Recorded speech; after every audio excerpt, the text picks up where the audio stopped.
Shalom saudara yang dikasihi Tuhan, selamat pagi. Senang dan bahagia rasanya karena masih bisa menyapa saudara di pagi hari ini.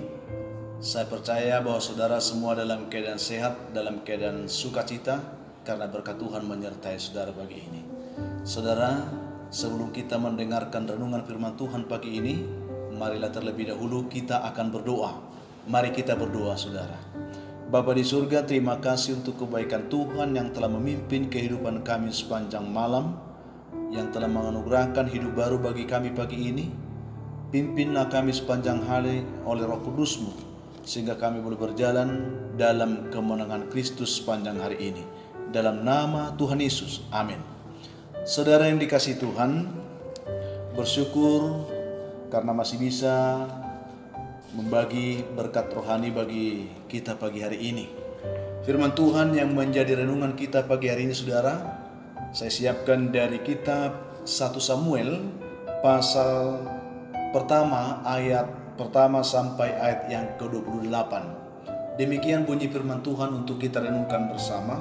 Saya minta supaya saudara membaca ayat ini secara keseluruhan, dan yang menjadi renungan kita saya ambil dari ayat yang ke-15 dan ayat 16. Saya akan bacakan untuk kita, demikian firman Tuhan. Tetapi Hana menjawab, "Bukan tuanku, aku seorang perempuan yang sangat bersusah hati. Anggur ataupun minuman yang memabukkan tidak kuminum, melainkan aku mencurahkan isi hatiku di hadapan Tuhan. Janganlah anggap hambamu ini seorang perempuan dursila, sebab karena besarnya cemas dan sakit hati, aku berbicara demikian lama." Saudara yang dikasihi Tuhan, tema renungan kita pada pagi hari ini adalah aib yang berubah berkat. Suatu teladan dari kehidupan Hana. Ini yang akan kita belajar pagi ini saudara. Saudara, bagi bangsa Israel, bahwa kemandulan adalah sebuah aib.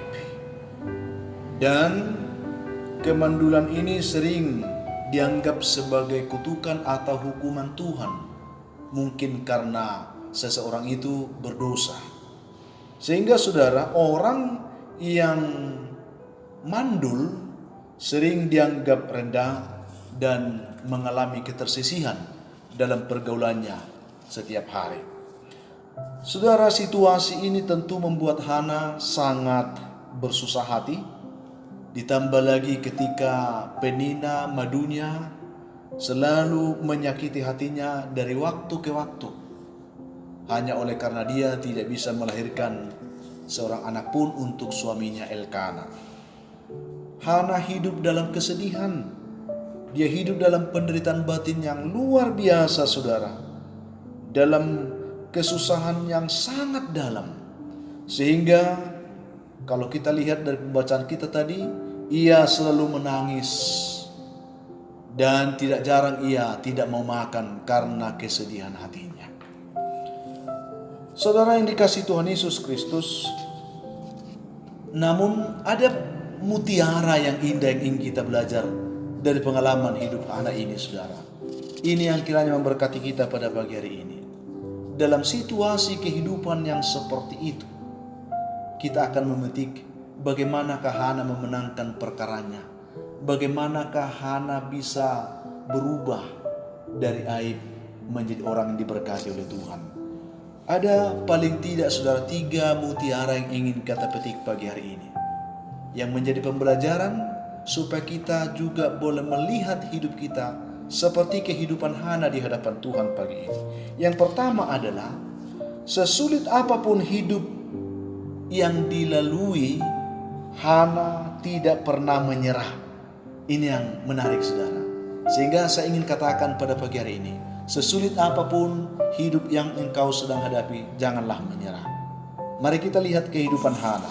Saudara, kita lihat di sini, kita tahu bahwa Hana hidup pada zaman hakim-hakim, di mana orang Israel sedang berpaling dari Tuhan dan hidup menurut keinginan dan kehendaknya sendiri.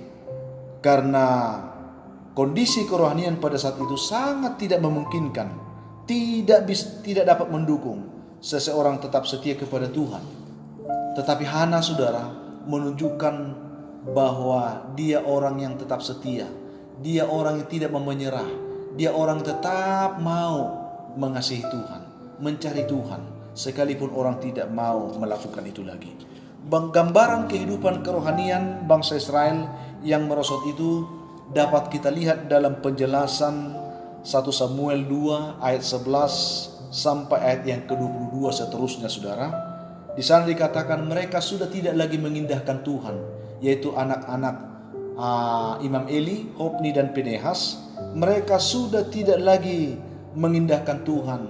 Mereka sudah menganggap rendah korban untuk Tuhan. Rumah Tuhan dijadikan mereka sebagai tempat maksiat, sehingga oleh kelakuan mereka telah menjadikan umat Tuhan pada saat itu berdosa di hadapan Tuhan. Bahkan kalau kita lihat tadi dalam pembacaan kita, tuduhan Imam Eli kepada Hana yang mengatakan tentang perkataan mabuk, itu menggambarkan, saudara, bisa dikatakan tersirat bahwa pada saat itu rumah Tuhan telah sering mereka lakukan untuk tempat bermabuk-mabukan, tempat untuk memuaskan hawa nafsu mereka, saudara. Sehingga ini merupakan kekejian yang besar bagi Tuhan, membuat orang Israel itu terhilang dan jauh dari Tuhan. Sehingga bisa dikatakan sudah banyak orang yang tidak lagi setia kepada Tuhan pada saat itu. Tetapi saudara, Hana hidup dalam masa sesulit itu, tetapi dia tetap setia kepada Tuhan. Hana tidak mengikuti kebiasaan-kebiasaan yang terjadi, tetapi dia meneguhkan hatinya untuk tidak menyerah, untuk tetap berjuang di jalan Tuhan, mencari Tuhan, mengasihi Tuhan. Itu yang kita lihat, karena setiap tahun Hana bersama dengan Elkana datang untuk beribadah kepada Tuhan di Shilo. Jadi saudara, meskipun jawaban doa Hana belum kunjung datang dan ia selalu berhadapan dengan kebisuan Allah, namun Hana tidak menyerah. Dia tidak menyerah, dia tidak goyah. Ia terus belajar untuk berharap dan percaya kepada Tuhan. Ini yang luar biasa, saudara. Sehingga sesulit apapun hidupmu hari ini, jangan pernah menyerah. Tetapkan hatimu untuk tetap mencari Tuhan. Tetapkan hatimu untuk tetap mengasihi Tuhan. Engkau pasti akan ditolong seperti Hana. Yang kedua, saudara, kita lihat seberat apapun pergumulan yang dihadapi oleh Hana, Hana tetap setia. Sehingga saya ingin katakan, seberat apapun pergumulan yang saudara hadapi hari ini, tetaplah engkau setia. Saudara, kita lihat di sini, saudara, pada akhirnya Tuhan mengingat Hana. Lalu Tuhan menjawab doa Hana dengan memberikan seorang anak laki-laki yang oleh Hana sendiri diberi nama Samuel, karena Hana berkata, aku telah memintanya kepada Tuhan. Saudara, tidak sedikit orang Kristen, saudara, yang berdoa kepada Tuhan ketika mereka mengalami kesulitan, yang sungguh-sungguh mencari Tuhan ketika mereka mengalami pergumulan dan beban yang berat. Tetapi ketika mereka ditolong Tuhan, mereka sudah berubah setia dari Tuhan. Ketika Tuhan sudah menjawab doa-doa mereka, mereka menghilang dari Tuhan. Pada kesempatan ini, apapun yang kita hadapi dalam hidup ini, apakah Tuhan menjawab atau tidak menjawab doa kita, mari tunjukkan kesetiaanmu kepada Tuhan. Karena pada waktu Tuhan, Dia akan melakukan segala sesuatunya itu indah untuk menguji iman kita, saudara. Apakah kita tetap setia kepadanya? Tuhan menguji kita lewat pergumulan, tetapi juga Tuhan sedang menguji kita lewat berkat yang diberikan kepada kita. Sehingga baik diberkati atau sedang dalam pergumulan kehidupan, mari kita belajar seperti Hana untuk mau tetap setia kepada Tuhan. Karena Tuhan sangat mengasihi orang-orang yang setia. Seperti Hana, juga seperti saya dan saudara. Itu yang kita lihat, saudara, yang kedua. Yang ketiga adalah Hana konsisten dalam menepati janjinya kepada Tuhan. Mengapa ini saya katakan, saudara? Mungkin ketika kita seperti Hana mengalami pergumulan, kita gampang sekali berkata, Tuhan, kalau Engkau menolongku, aku akan setia kepadamu. Kalau Engkau menjawab doaku, aku akan lebih rajin beribadah kepadamu. Kalau engkau memberkatiku, aku akan memberikan yang terbaik kepadamu. Saudara yang dikasihi Tuhan, tetapi ketika Tuhan sudah menjawab doa kita tidak konsisten. Kita tidak mau melakukan apa yang telah kita janjikan. Saudara, dalam pembacaan kita di sini, Hana tidak hanya berani meminta, tetapi Hana berani membayar harga atas apa yang dia minta, saudara. Anak yang diminta dan dinanti-nantikan oleh Hana begitu lama, tentu sangat berarti bagi Hana, saudara. Tetapi di usia yang masih sangat belia itu, ia harus merelakan anak itu berpisah daripadanya. Karena sesuai dengan janjinya, anak itu harus diserahkan kepada Tuhan. Hana melakukannya, saudara. Sesungguhnya ia bisa membuat saudara mengubah keputusan itu dan membatalkan nazarnya secara sepihak. Toh juga tidak ada orang yang tahu. Tetapi Hana tidak melakukannya karena ia tahu perbuatan seperti itu adalah kekejian bagi Tuhan. Ia tidak membuat perhitungan dengan Tuhan tentang untung rugi. Saudara-saudara, begitu seringnya kita berhitung-hitung dengan Tuhan. Kalau aku melakukan ini, bagaimana? Kalau aku membuat ini, seperti apa? Seakan-akan kita berhitung tentang untung rugi kita mengikut Tuhan, saudara. Hana tidak melakukan itu. Sekali ia berkata iya untuk Tuhan, dia melakukan iya. Sekali ia berkata untuk memberi untuk Tuhan, dia memberi untuk Tuhan, saudara. Akhirnya kita bisa melihat, saudara, di akhir dari pembacaan kita nanti kalau kita baca pasal 2 di ayat 21, Tuhan memberkati Hana dengan sangat luar biasa.